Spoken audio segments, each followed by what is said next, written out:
It looks like we just hit 5:30. So thank you to everybody who's already hopped on. I see some familiar faces and names. You guys are welcome to turn your cameras on if you like. You don't have to, obviously. We're going to wait a couple more minutes just to see if a few more families want to get in here. So we'll probably wait, 3-4 more minutes for anybody to hop on, and then we'll go ahead and get started.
I'm going to eat dinner, so I'm going to turn off my camera. No, I totally get that. You don't have to watch me shoveling soup in my mouth. Totally get that. And I know some people might have, cameras off because, they're sitting with the kids eating, or, kids are running around crazy in the background or things like that. No, I totally get it. I do that too when I'm like on lunch calls. I'm like, I'm going to hide over here. But I'm here. Okay. That sounds good. Thanks, Gary. All right. Couple more minutes. I know it feels like forever as I'm sitting here waiting. Couple more minutes. I just want to give everybody a chance. I see some new friends, or I say friends. That's what we call our children at school. I've seen some new names have popped on. So we'll just give it another minute or two. See if anybody else wants to join us this evening to learn about this great topic. Miss Mona even had a friend that she used to work with in Texas jump on, which I think is really awesome. So.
All right, I think we'll go ahead and get started. I'm sure a few more people might trickle in, but that's okay. If they missed anything important, we can fill them in. All right, first of all, I want to say thank you guys for all taking time out of your busy days to pop in with us to learn more about this topic of emotional regulation. We love when all of our families get involved here at school, parents, grandmas, grandpas, aunts, uncles. So we love it. The more, the better. So thank you everybody for taking the time to come on. A couple things before we get started with our topic. I do want to, I call them housekeeping, right? Housekeeping things. Just a reminder, Saturday is our outdoor cleanup day from 10 to 2. There is a sign-up sheet in the lobby of all of the projects that we have available for everybody to help with. In fact, I even added a couple more projects onto the list today. I went to Menards, my husband and I did, and we got our sand and our dirt and our organic dirt and flowers, and we've got deck boxes and bikes and things like that. So there's plenty for everybody to help with. So please get signed up. And even if you just have a little time and you don't want to, commit to a full project, even if you just want to come and help with some of the little stuff like dumping sand out, cleaning up, fluffing the mulch, we would love to have everybody. Also, I know that we sent out a message about picking up outside. So I know for a lot of our families that is new. Since COVID, we haven't been, had parents pick up outside. We always just picked up the classroom doors. So you are welcome now in the evenings when the children are outside to go ahead and walk through the toddler classroom out to the outside door to pick up your child, and the teachers will meet you out there. They'll make sure to give you the water bottles, coats, things like that. And then you can walk with your child back through the toddler classroom into your classrooms and gather your items. Please just make sure that we're respectful of the toddler classroom, that we aren't allowing our children as they're walking through to be playing with the things on the shelves or the materials. We want to make sure to leave the space how the teachers left it because they prepare it for the next day. And then let's see, I have a list here. What was the one other thing I wanted to say? And when you are picking up from outside, please, please, please make sure that you acknowledge the teacher, one of the teachers, with a wave, a hello, or something that you took your child. Because obviously they're watching lots of children out there. Sometimes the kiddos will see you pull up. So they'll be standing right by the door to get picked up for you. And it's really easy to just take them and walk back inside. But please make sure that you say hello or goodbye to a teacher that's on the playground so that they know you took your child, so they know that they're gone. So just make sure to double check that. And then also, please remember that the school day does start at 8 o'clock. As the year has gone on, we've got later and later drop-offs going.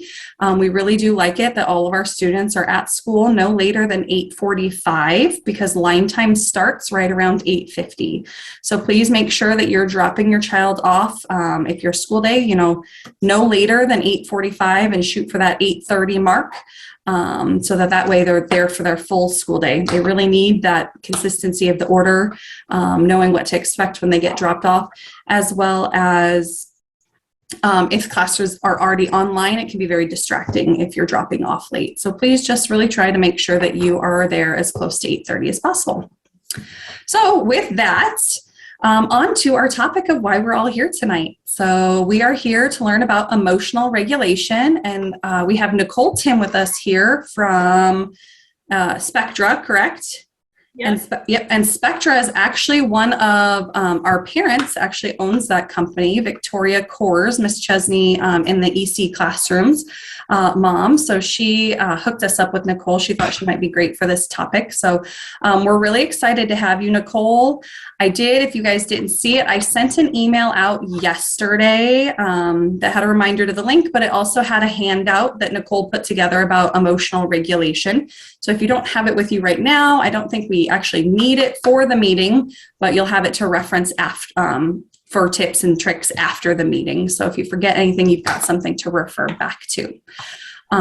We will take questions and answers at the end of our session here, as well as we have teachers are on. We've got Miss Mona, we've got Miss Tina, Miss Tammy. I think I saw Miss Roshi, Miss Pam are on here too. So if you have specifics, in the classroom, we've got teachers to ask questions to, as well as Nicole. So with that, Nicole, I'm going to go ahead and let you take it away. All right, sounds good. So as you guys already know, my name's Nicole Timms. So a little bit about me. I'm a board certified behavior analyst. I'm also a licensed mental health practitioner. Most of my professional experience has been related to working with individuals diagnosed with autism spectrum disorder. I also have experience providing outpatient behavioral health services, so working with families with all kinds of pediatric diagnoses. I am definitely not a professional speaker, so I apologize in advance for any awkward pauses or transitions. And I do have my notes up, so if you see me kind of making weird eye contact, I'm just referencing my notes. But if you guys have any questions while I go through, just stop me and yell out and I'll pause. But otherwise, we'll do some questions at the end. So I'm also a mom. I have 2 little boys, ages 2.5 and 7 months. So some of what I'll share tonight is my personal experience as a parent. My boys are at a really fun age right now, but believe me, I can definitely relate to this emotional regulation topic. We go through all the emotions every day, all day. So I get it, I'm there with you. And even though I'm presenting tonight, I'll be the first to admit that navigating kids' emotions is really tough sometimes. So sometimes I know like meltdowns and tantrums can just come out of the blue. One minute your kid might be happy, playing nicely, and then they're crying, whining, having an all-out meltdown, and you have no idea why. Sometimes our kids engage in brand new behaviors, or they're struggling with some new intense emotions, and we're just at a loss as to how to handle these new situations. Sometimes we may have to decide, do we need to help them regulate their frustrations? Do we need to provide comfort and reassurance? Are they sad, anxious? Do we just need to rein them in? Sometimes kids just get overexcited, overstimulated. Especially, at least my kids do. I've got a couple crazy boys, so emotions just run high all the time. Tonight, I really just want to go through some different strategies that we can use to help support emotional regulation in our children. Hopefully share some tips and tricks that might be helpful for you guys. Before I get into that, I'd like to just go over some of the major milestones for social emotional development. Just so we kind of have perspective of like what's expected at certain ages. When we talk about developmental milestones, an important thing to note is that not every kid will hit these stages along the exact progression. So with that being said, I'll briefly talk through some common emotional characteristics at each stage, but just know like some kids take a little bit longer to meet these stages. Some kids progress a little bit quicker. It's going to be pretty individualized, but these are kind of the hallmarks. So I understand that there's quite a range of kids age that attend the school, but I'll kind of start at that infant stage. So at that infant stage, kiddos about under a year old, they're really just starting to form those self-soothing skills. They're typically really reliant on their caregivers for emotional support and comfort. They're forming those solid attachments, but they may start to feel like scared, anxious when parents leave the room. So kind of that stranger danger phase.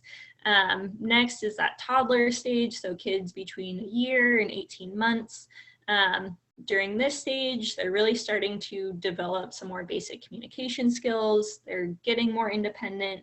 They're getting less reliant on us as caregivers for that physical support, but they still rely on us heavily for comfort and emotional regulation. We also see the oh so fun temper tantrums kind of start and thrive at this age as well.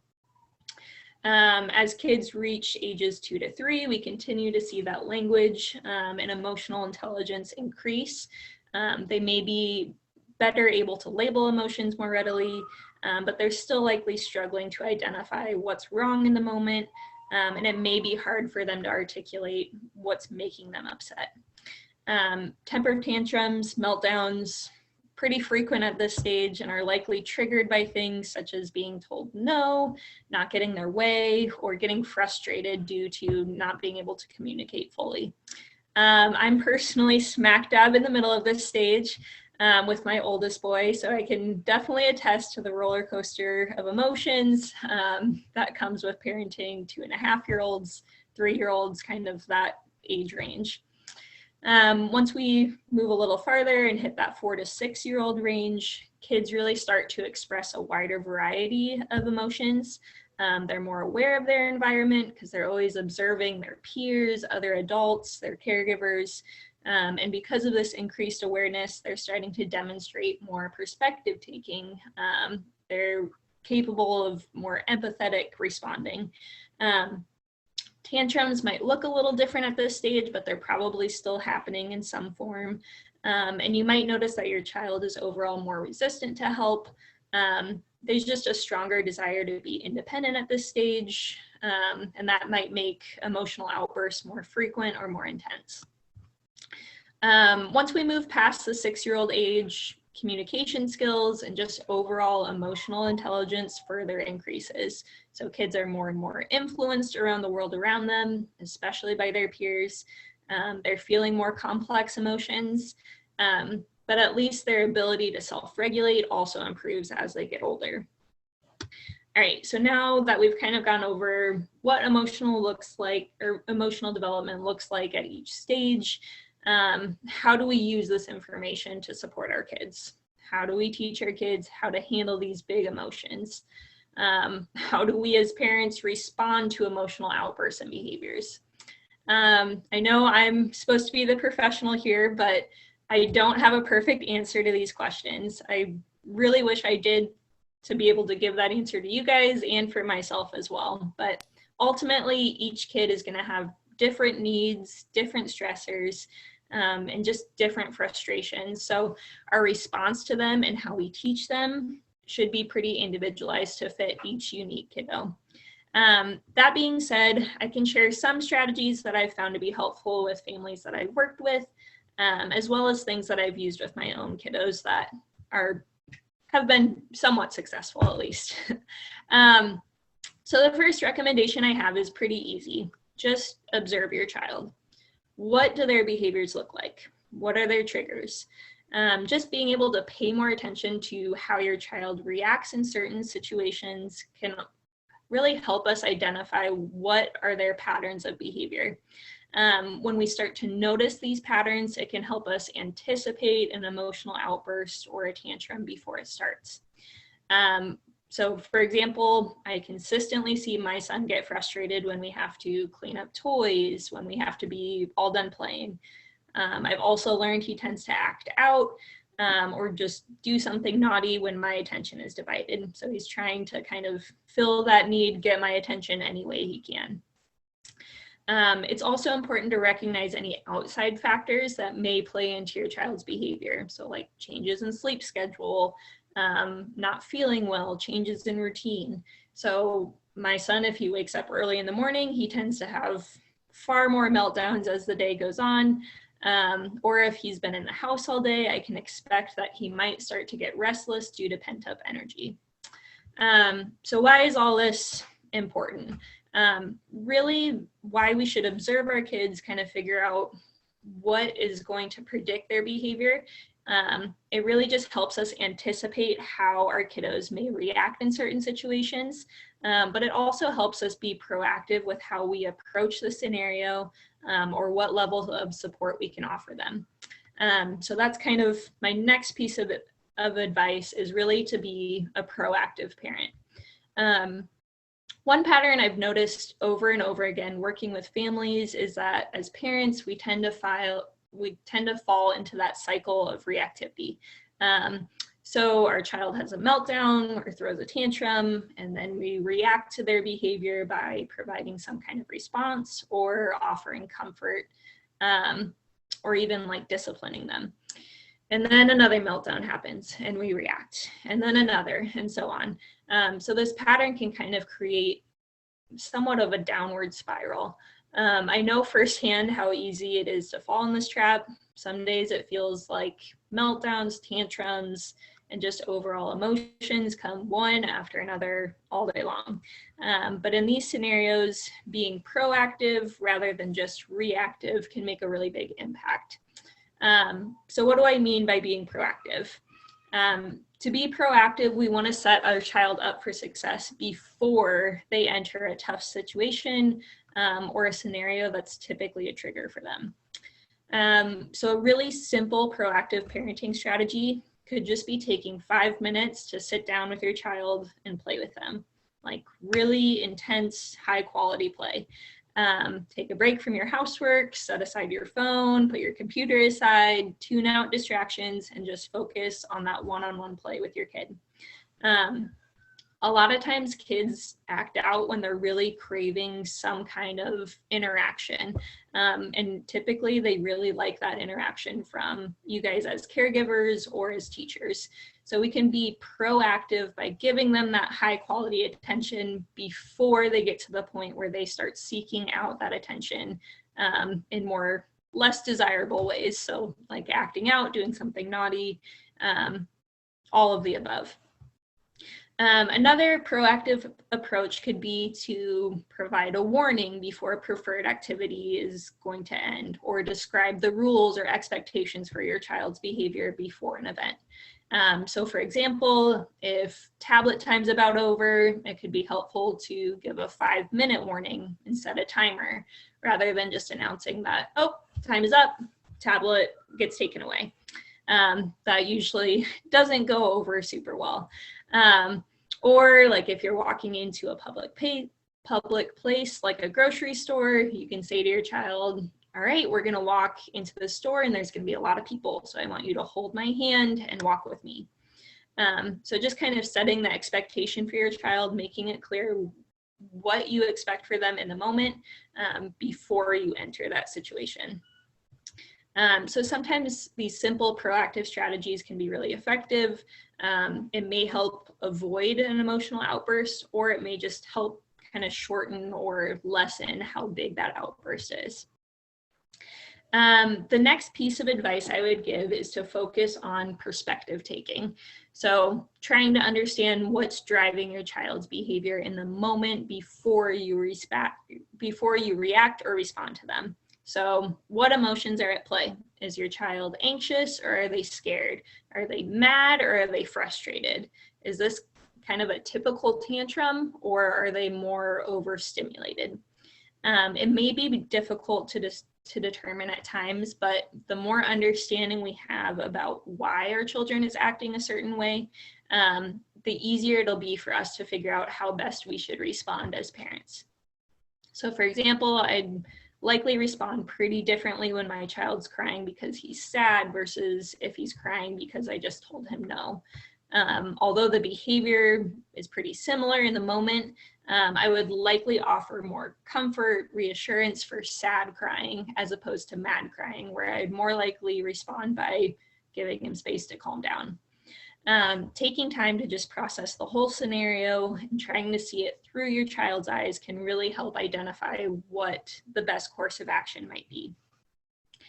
The next strategy I would share is to work with your child to label emotions and model emotional regulation skills.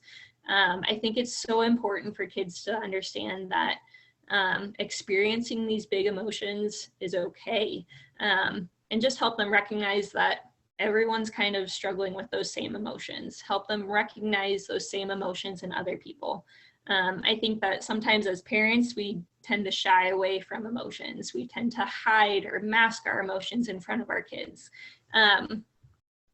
One practical way you can try this would just be to point out emotions in yourself or others and talk your child through what's happening, or just explain if there's certain coping strategies being used to help that person calm down.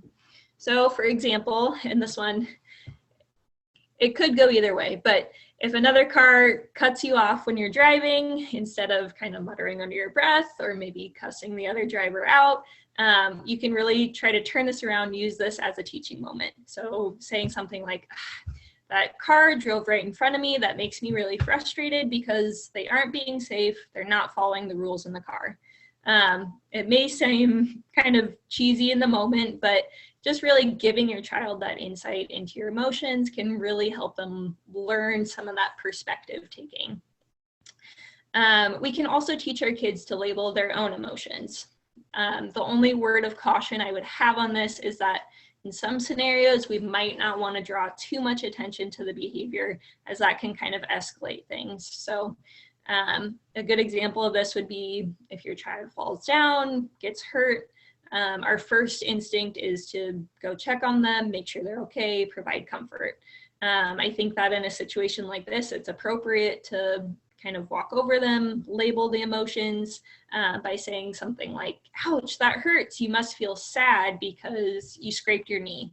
But if our reaction is more over the top, it might just get your child more worked up. So for example, it might make your child a little scared if they see mom or dad drop everything that they're doing, sprint over to them, scoop them up, and start pelting them with questions about how they feel. So definitely like work with your child to label their own emotions, but just recognize some of those situations where you might amp them up rather than kind of calm them down. Another strategy I would recommend would be to start teaching some different coping strategies. My biggest piece of advice for this would be to teach them when your child is calm. Yes, we absolutely want our kids to use coping strategies during times of heightened emotions, but when your child is already at 100, this is not the time to teach new skills. Just to illustrate this point, imagine that you're at your wit's end, frustrated, emotional, just ready to scream at someone. And then imagine if someone came up to you and told you in the heat of the moment to just calm down and try to take a nice deep breath.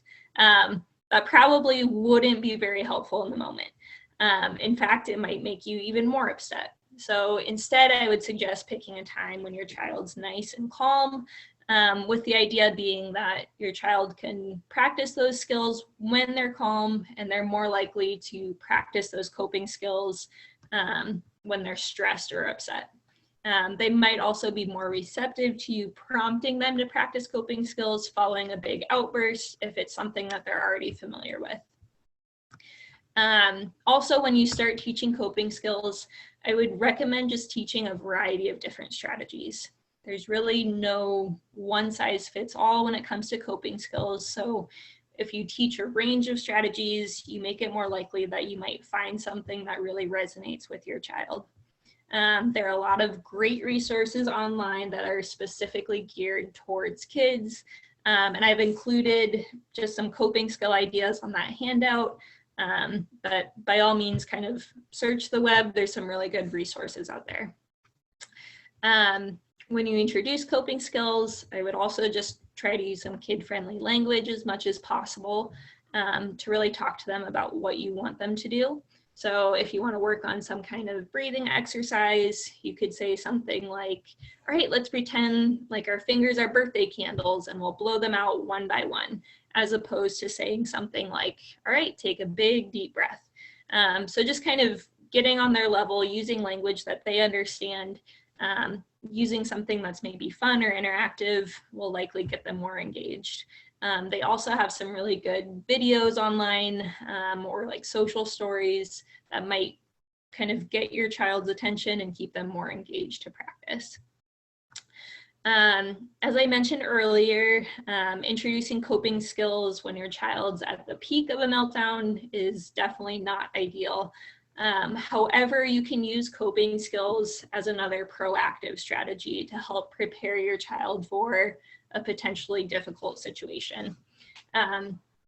So for example, let's say your child gets really nervous before doctor's visits. So there's certain things that you can do as a parent to help kind of prep them on those coping skills, give them the skills that they need to enter into that kind of difficult situation. So for instance, you could watch YouTube videos about going to the doctor. You could talk about what will happen at the doctor's office before you go into the office. You could also practice coping skills on the drive in or even while you sit in the waiting room. Again, I just really use that kid-friendly language, practice the skills with them. Sometimes it can be kind of a fun back and forth if you're practicing the skills right along with them. Again, I mean, your child may still get upset in the moment, but at least you know that as a parent, you're doing all that you can to picture name. Decide which picture in each row does not have the short A sound. Cross it out. I think someone's on volume there. So again, I mean, your child may not respond to it in the moment, but if you kind of prep them beforehand, you're giving them the skills that they need to be successful going into that tough scenario. All right, so now that we've identified some different tools and teaching strategies that you can use, my next recommendation may sound a little bit counterintuitive. The next strategy I would recommend is just kind of knowing when to take a step back and do nothing. Sometimes the best thing for our kids is honestly just to give them their space. This is something that I would recommend more for those kind of true tantrums, frustrations, some of the more hyper or silly behaviors that kids do when they get overstimulated. So in these kind of scenarios, you kind of trying to calm your child down might actually have the opposite effect in that it could amp them up even more. So if you see this happening, I would encourage you to just try taking a step back and give your child the space to kind of struggle through it, work through it on their own. This can really just look like you first making sure that your child's in a safe environment. They're not going to be a danger to themselves or kind of put them in a scenario where they might not be safe. And then just taking a few steps back or even walking into another room. Just allowing them that time to really process things on their own. You can still be available for your child, ready to provide support if they need it, but I wouldn't say too much at this point, maybe just a brief statement like, I know you're upset right now. When you're calm, you can come find me. From there, I would just allow them time to de-escalate.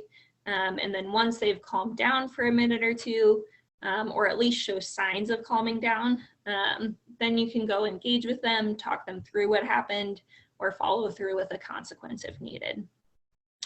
All right, I'm almost done, I promise. Just a couple final recommendations, and then I can open it up for any questions that you guys might have. Another strategy that might be helpful as you work on these things is just to periodically reflect on your responses to your child's behavior. I would encourage you to really think about how you and the child's other primary caregivers interact with your child, and just identify strategies that you think have been successful at managing behaviors, or even like disciplinary strategies, as well as just take notes of things that maybe haven't worked as well. Sometimes it can take a while for new strategies to really take hold and be successful. But if over time your tactics don't seem to be having the effect that you're looking for, that's when you should really take a step back, think about kind of what you're trying, what else you can try out. Consistency is also key with kids, and just regularly communicating with the child's other caregivers should help make sure that everyone's on the same page.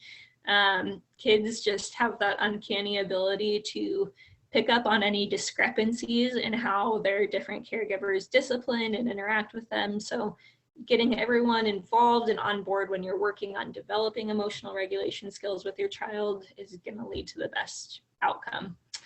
All right, the last thing I would recommend is to recognize how your own emotions play into how you interact with your child.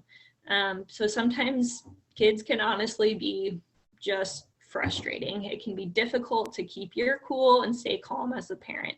Other times our kids' behavior might make us anxious or even embarrassed. Like if they've decided to throw an all-out tantrum in the middle of Target. Those scenarios can just be really frustrating as a parent.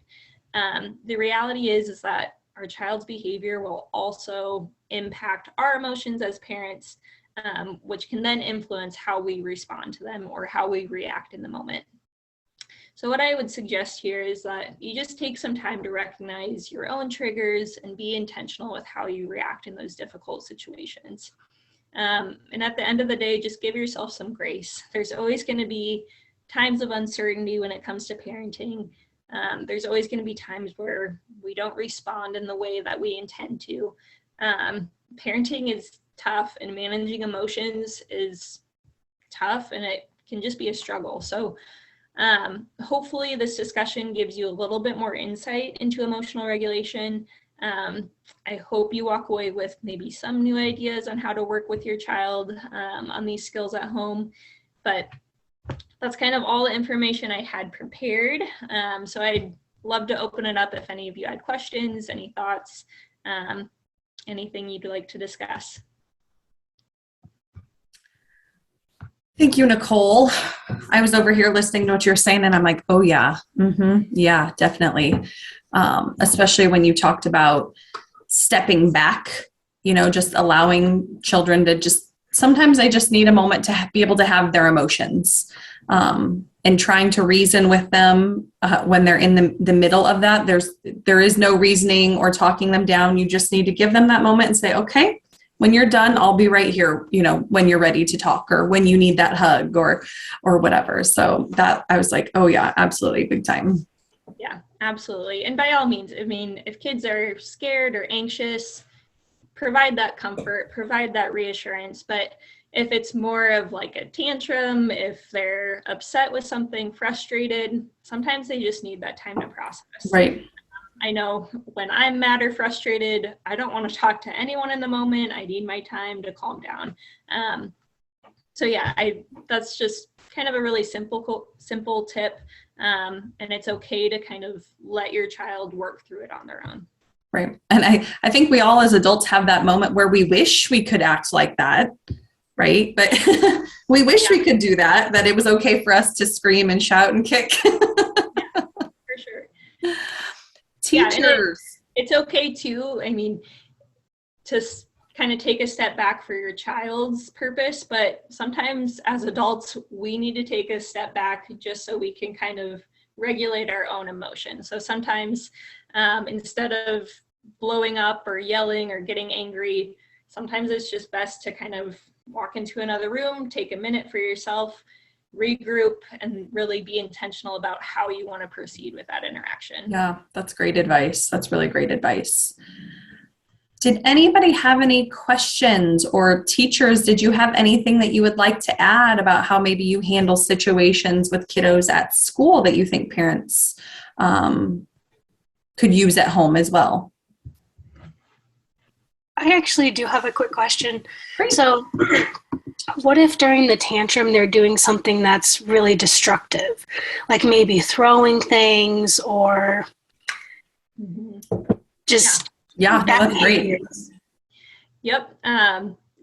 Kids are really great about kind of escalating things. So in my field, we kind of refer to that as an extinction burst. So they're towing the line. They're realizing that, okay, maybe my yelling, my screaming isn't getting the action that I want. So maybe I'll try grabbing something, throwing something. Maybe I'll shove mom. Maybe I'll just kind of escalate a little bit further. In that scenario, I would try your best just to kind of move them to a safe space. So if there's a place in your home, or even like if you're out in public, maybe bringing them to the vehicle, just somewhere where they can stay safe. They're not kind of destroying the room, where they can really kind of de-escalate. The only thing with that is that sometimes there's not that environment available. If you have to, maybe just kind of stand in there, block whatever they're doing. So if they're throwing things and they go to pick something up, gently block it, but really try to minimize the amount of attention that you're giving them. So we still want them to know that, okay, you're not getting my attention. I'm going to make sure that you're safe, make sure that the room's safe, but you're not going to get that interaction until you're kind of calmed down. Okay, thank you. Yeah, because what we've been doing at this point is when something gets thrown or destroyed, we take it away for a day or two, but it doesn't seem to be working. Yeah. And sometimes, I don't know how old your child is, but sometimes with younger kiddos, sometimes those more delayed consequences are hard for them to really process.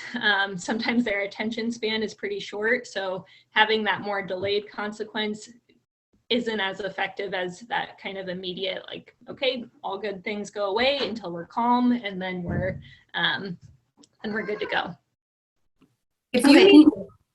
Sorry, I just wanted to expand on that. If you want to move or you need to move a child into another space, do you recommend like just scooping them up and moving them? Like, do you how do you interact with them if you want to move them to a safe space? Yeah. So a lot of times what we do at our clinic is we'll kind of put our hands underneath their armpits. We want to make sure that you're not like pulling or tugging on their arm or their wrist, because then we kind of risk, we could dislocate something, they could drop to the floor, and then we could put them in an unsafe scenario.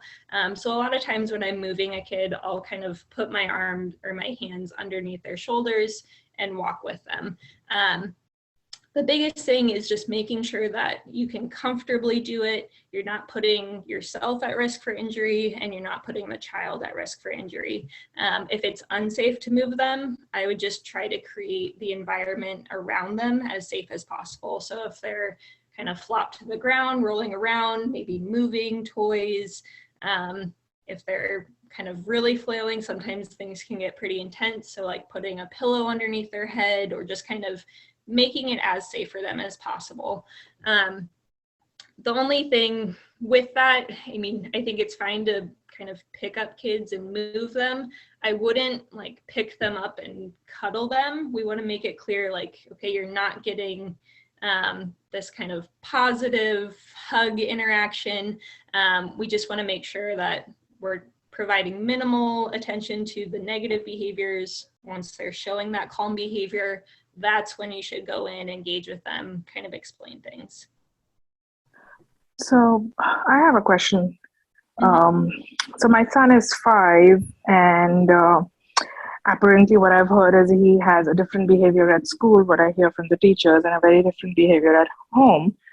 And I have tried a lot of tips, tricks, talking to him, that breathing and meditation, everything where I want him to listen. There's certain thing which I'm telling him, hey, don't do that. It's probably gonna, you will get hurt. And he's gotten hurt by that behavior a lot of times. And, I've tried various methods of explaining him, but he does that same behavior again. And he's just not basically listening. And everything. What do you suggest that scenario, when all the tips and tricks have kind of been used? I know probably, repetition from my side may improve it later, but I don't know if it's working. So what do you suggest? Yeah, so a couple things. I would really try, it sounds like a lot of what you're focusing on is like you're asking him to do something and he's not listening or responding. Some things that may be helpful is, like, for example, some kids have a hard time focusing on what parents are saying if they're engaged with something else. So if he's in the middle of playtime, I would just kind of put a hand on his shoulder, block his hand from playing with a toy, and really make sure that he's looking at you, attending to you, that you have 100% of his attention. Sometimes too, just proximity. So if a parent asks a child to do something, if they're all the way across the room versus standing right next to them. I know my kid, if I ask him to do something from across the room, there's zero chance that he's going to do it unless I walk over there and I'm really close to him. So those can kind of help make your instruction be a little bit more effective. I would also try some more like reinforcement strategies. So you can kind of provide that incentive for him to follow your instructions, to listen to what you are asking him to do. And then just kind of really piecing apart, okay, why isn't he following the instruction? Is it because he's engaged with a toy item? Is it because I'm asking him to do something that he really doesn't want to do? Is it something that he just kind of wants to avoid the interaction? Because that can kind of give you some insight as to what proactive strategies you can use and also what consequences you might put in place. I don't know, is that helpful at all? Okay. Yeah, thank you. I'll probably try. I don't know. One of the biggest issue I face is if I have explained something, like, for example, we went for an event somewhere and we were waiting for it to start, and he's like, I'm getting bored. I need the phone to watch. And I'm like, no, let's wait. Let's play something. And, I'm trying to do rock, paper, scissors and something to keep him engaged. Yeah. And after 2 minutes, he's continuously asking me the phone again. And, my temperature level is rising and rising because he's at least 10 times he asked. And every time I tried to explain him calmly, then I had to be a little stern, but he threw a fit, a tantrum, and still asked for a phone. Yes. So, yeah. So I mean, with that scenario in particular, some things that you could do kind of before the event would be just to do some small practice trips. So maybe you go to the grocery store and you practice walking around or waiting in line for a minute or two, and then you just leave. So these are just trips where the sole purpose is to kind of get used to waiting in line, being in a public place where he may not have access to all those fun things. Another thing you can try in that moment is to really kind of reinforce what we want to see. So if he's waited for 30 seconds, hey, great job. I really like how you're waiting nicely. If you keep waiting nicely, then you can have the phone. So just really making it clear, like as much as we might not want him to have phone or tablet access in the moment, sometimes you need to have that really potent motivator in place to see the behavior that we want to see. So just kind of switching gears, you can still do those fun interactions, rock, paper, scissors, and then just giving that praise intermittently. Hey, great job. I really like how you're waiting in line. You're taking turns. If you keep waiting nicely, then you can have whatever it might be. And Needy, I would also add too, maybe Nicole had touched on this, talking about the expectation before you go to the event. So, when you're driving in the car saying, okay, we're going to have to wait for a little while, but here's what we're going to do. We aren't going to be using our phones, so we're going to be playing games. So then he doesn't even have that in his mind as an option, kind of give him those clear expectations prior to it starting. Yeah, okay. It makes sense. It helps. Thank you. You're welcome. Yeah. Those are tough scenarios, though. I totally get it. It's much different kind of talking about things beforehand. It all makes sense. And then in the moment, it's a lot more difficult. So just try a couple things. Prepare yourself, prepare your child before that event. But those might be some strategies that could be helpful in those scenarios. I know that the expectation ones is a big one that the teachers use at school. So they go over at line time every single day. All of the teachers go over the classroom expectations for the children every single day on line time. I know as a parent, that is a big one that I've used. Like when we go places, we still go to the grocery store, the zoo, wherever, we'll talk about, well, what do you do if there's a stranger? Where, how far are you allowed to go from me? We're not buying any candy today when we go in today, things like that. So just giving them clear expectations. And I'm sure if you ask a lot of your children, they might be able to tell you, well, they should be able to tell you what some of their classroom expectations are. So that's a big one, I think, that really helps when kids have a clear understanding of what to expect. But they're kids, they forget. So you do have to go over them over and over and over again. Does anybody else have any other questions? I have a question. What would be your best advice for retraining to get out of bad habits? So I'll be the first to admit that we've established some, like the grocery store. You brought up the grocery store. Hey, hold on, please. She has an expectation that every time we go to the grocery store, she's going to get a treat. And so, we've gone through, not today, we're not going to do it. And then it's a full meltdown. And so what would be some good advice to practice and get into that retraining frame? I mean, I'm sure that's not the best word either, but to retrain them out of these bad habits that we've established to what we want to see. Yeah. So there's a couple suggestions. One is going to be a lot more difficult to do.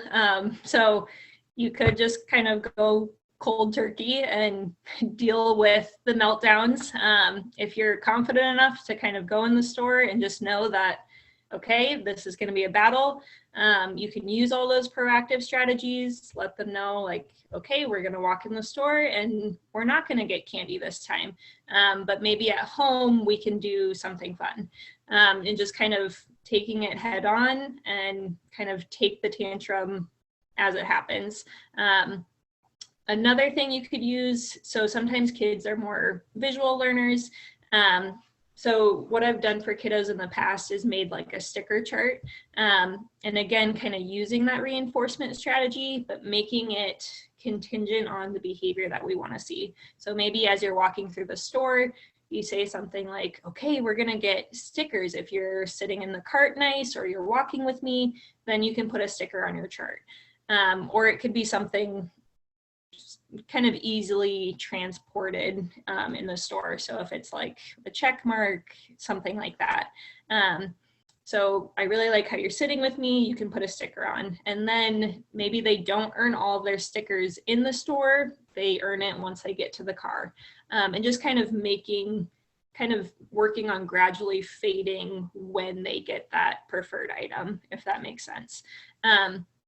But just kind of, I mean, you might have to gradually, you might not lose out on providing that candy, but you can kind of make it contingent on the behavior that you want to see, and kind of delay it until they're out of the store. Maybe, okay, I really like how you walked through the store with me earlier tonight, so before bedtime, then you get a special treat, and just kind of changing that expectation. And I think consistency would be key in this scenario. So like if you're going to go you just know we're not getting a treat, even if they have a meltdown, not giving in. Because if you give in, they do a tantrum for 2 minutes and finally you're like, okay, fine, you can, have this. Then next time they're going to go even longer because they know if they keep doing that, you'll give in. So just really sticking to your guns and being consistent with this is the expectation, and kind of holding firm to that too would be important. Yeah.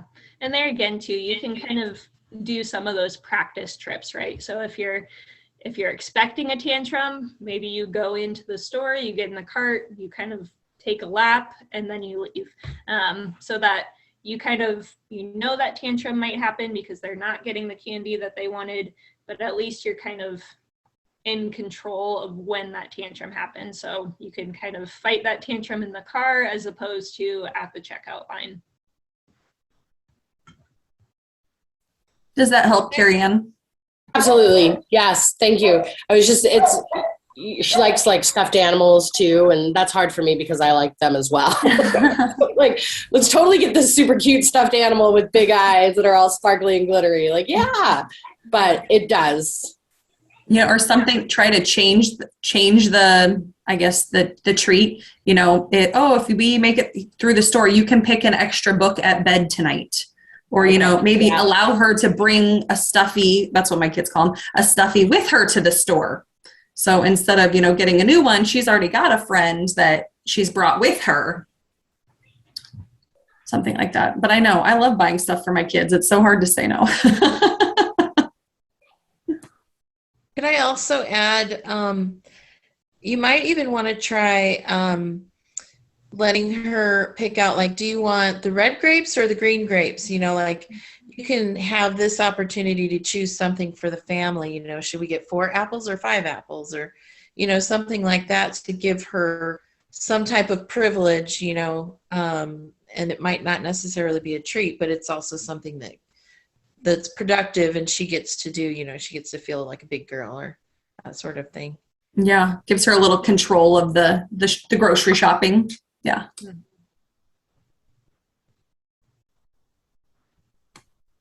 Anybody else have a question or scenario they'd love to, and it could be for Nicole or it could be for one of the teachers too, or maybe how something's handled at school. Anyone? All right, I'm not going to force anybody to talk. I love that some of you guys asked some questions. I think that that's so very awesome, so very great. Again, I just want to say thank you to everybody for hopping on tonight. Thank you to Nicole for taking this time to give us this really great information. We did, as I said before, we did send out the handout that looks like, oh, can you see this? Let me share my screen really fast for you. Maybe. Can you guys see my screen? Yes. So a handout that looks like this that kind of goes over the different tips and tricks that she talked to us about tonight. She also gave us some great resources if you wanted to, dig a little deeper with any, if you're struggling with something.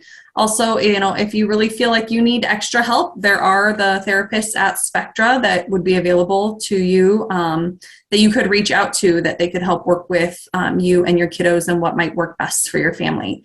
So I did email this out to everybody yesterday. There was an attachment on there, so you guys have that available to you. We did go ahead and record our session tonight, and within a few days, we'll go ahead and get that up probably on our YouTube channel. I think I'm going to talk with Miss Pam about it. She's the one that handles that stuff. And we'll probably email a link out to families.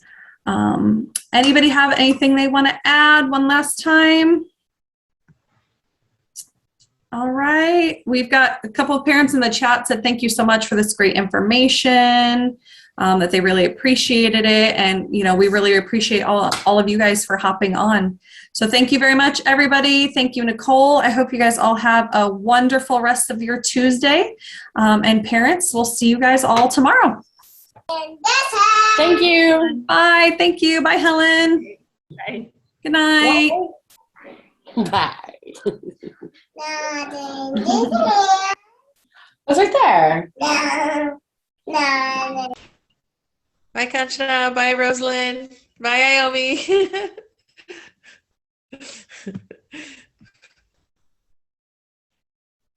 Night, Miss Mona. Good night, Miss Riley. Thank you, Miss Mona. Thank you so much and thank you, Labita Montessori School. Oh, yes. Thank you for hopping on with us. I think that's so great. I have so much knowledge. Thank you very much. You're very welcome. Happy to have Thank you. you, Mona. Have a good night. Bye. Bye. Thank you, Mona. Thank you. All right. Good night, everyone. We'll see you tomorrow. Good night.